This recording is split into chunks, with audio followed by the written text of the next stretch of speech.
Hello students, आज हम multiplication के स्टोरी सम को इजी मेथड से सॉल्व करते हैं।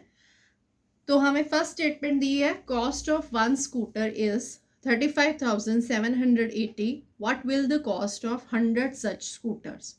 तो यहाँ पर सबसे पहले आप देखो, एक तो हमें ये फिगर मेंशन की गई है और एक हमें ये दिया गया 100 स्कूटर्स के बारे में। तो यहाँ पर इनमें इन दोनों फिगर में से कोई ऐसी फिगर जो है वो स्टेटमेंट से मैच हो रही होती है, जैसे कि यहाँ पर 1 स्कूटर लिखा है। तो यहाँ देखो, अब 1 स्कूटर जो है वो 100 स्कूटर्स के साथ मैच हो रहा है। तो आपने मैच वाली फिगर्स जो है उनको एक सीक्वेंस में लिखना है। जैसे यहाँ पर लिखा है 1 स्कूटर, तो आप लिखोगे 1 स्कूटर, यहाँ आप लिखो कॉस्ट ऑफ 1 स्कूटर जो है वो है आपका ₹35,780। और यहाँ पर आपको 100 स्कूटर के बारे में बताना है, तो 1 के नीचे आ जाएगा 100 स्कूटर। यानी कि जो फिगर आपको दी है, यानी कि स्कूटर दिया हुआ है, तो उसके नीचे आपने स्कूटर ही लिखना है। और उसके बाद अब आप देखो, यहाँ पर एक स्कूटर की कॉस्ट बताई हुई है और आपने 100 की बतानी है, तो इसलिए आप इसे क्या करोगे, मल्टीप्लाई, यानी कि कम की दी है और ज़्यादा का आपको बताना है। तो इसके लिए आप करोगे 35,780 मल्टीप्लाई बाय 100। यहाँ पर आ जाएगा 30। इस फिगर को अगर हम 1 से पहले मल्टीप्लाई करेंगे, अभी ज़ीरोज़ को छोड़ देते हैं, 1 से करेंगे तो 35,780 आ गया। और ये जो 2 ज़ीरो बाद की बची हैं ये साथ में आ जाएंगी और यहाँ पर आप लिखोगे रुपीज़। ये आपका आंसर है।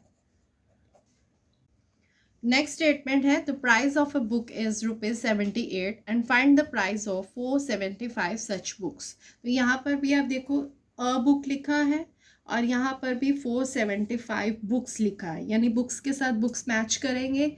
तो यहाँ पर आप लिखोगे कि 1 बुक जो है, कॉस्ट ऑफ 1 बुक जो है वो होगी ₹78 की।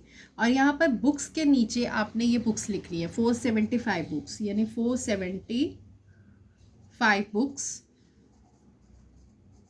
अब हमें एक बुक की कॉस्ट बताई हुई है और हमने ज़्यादा की बतानी है, तो उसके लिए हम मल्टीप्लाई करेंगे, यानी 475 मल्टीप्लाई बाय 78।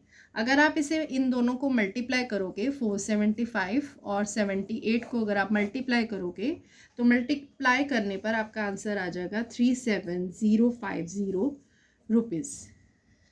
ये आपका आंसर है।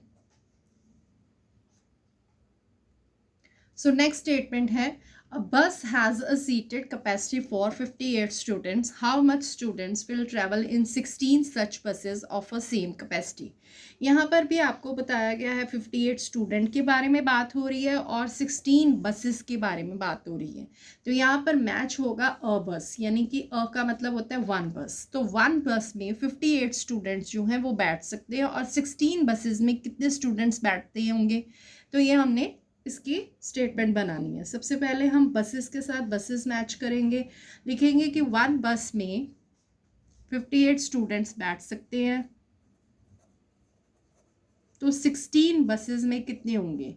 तो यहाँ पर देखिए बसेस के नीचे बसेस आ रहा है, तो इसी तरह आपने फिगर बनाते जाना है। तो इसी फिगर्स के अकॉर्डिंग आपको पता चलता जाएगा कि मल्टीप्लाई की फिगर कौन सी है और डिवाइड की कौन सी है।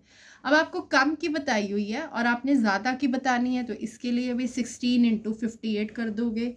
अब 58 या 16 इंटू 58 अगर आप करोगे, तो यहाँ पर मल्टीप्लाई करने पर आपका आंसर आ जाएगा 928।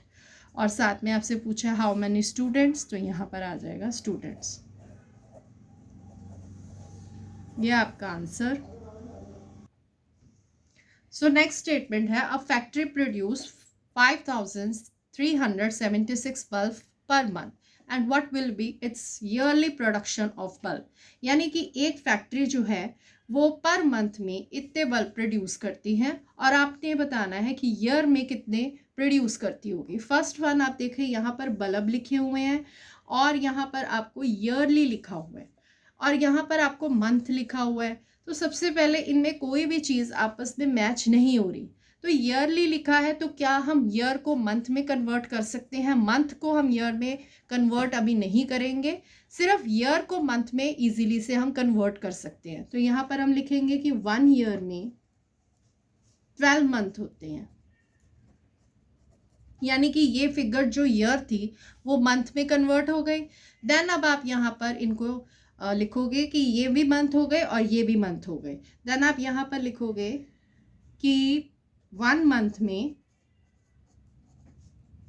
5376 बल्ब जो थे बनाए थे उन्होंने, और आपने बताना है 12 मंथ, यानी कि ईयरली जो है वो 12 मंथ में कन्वर्ट हो गया। तो अब आप लिखोगे 12 मंथ, 12 मंथ में कितने बल्ब बने होंगे, तो उसके लिए आप करोगे 5376 मल्टीप्लाई बाय 12।